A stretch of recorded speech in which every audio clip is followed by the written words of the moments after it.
Et voici une nouvelle fois un chef-d'œuvre. Messieurs, dames, la cathédrale de Poitiers. Voilà. Je vous ai dit déjà, en France, on a les plus belles églises du monde. Donc, on est à Poitiers. Aujourd'hui, on est dimanche, je suis arrivé hier. Étape importante de notre parcours. Donc, on est parti de Saint-Laurent-sur-Sèvre. On a quitté le Perth de Montfort pour rejoindre donc progressivement Poitiers. J'ai fait des super haltes, j'ai été accueilli chez l'habitant, j'ai rencontré des super personnes une nouvelle fois.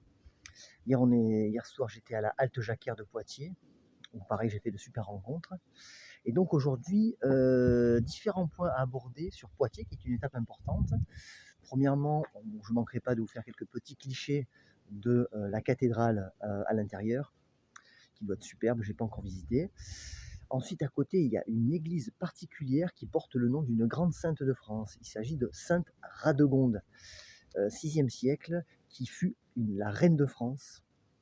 Peu après, on va dire, je crois qu'elle était mariée au fils ou au petit-fils de Clovis, pour vous dire, et qui est ensuite entrée dans un couvent et a fondé un grand monastère.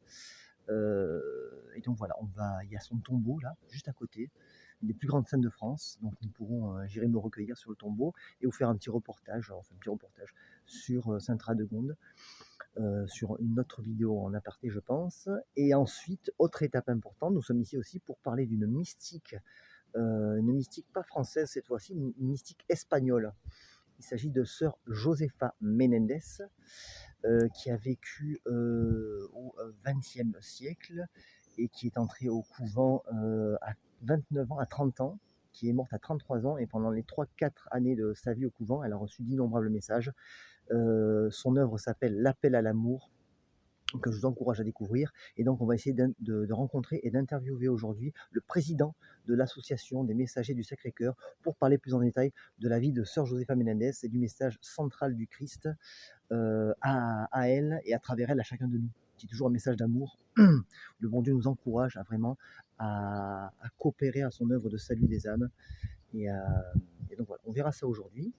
Donc voilà, petite introduction les amis. Et donc ensuite, donc Poitiers aussi. Donc cet après-midi, je dois me diriger ensuite vers Marseille, une ville, pour clôturer, on va dire, cette étape poitevine, vers Marseille, où là, on a les reliques aussi d'un très grand saint de France. Il s'agit de Saint Joseph Benoît Labre, le saint patron de tous les sans-abri et des pèlerins, entre autres. Et on ira aussi se diriger vers Marseille dans l'après-midi pour en savoir un peu plus sur ce grand saint. Voilà les amis. Et donc je vous laisse avec encore une fois la cathédrale, sublime cathédrale de Poitiers. Et c'est parti pour la petite visite à l'intérieur. Allez, à tout de suite. En avant. Vers là-haut.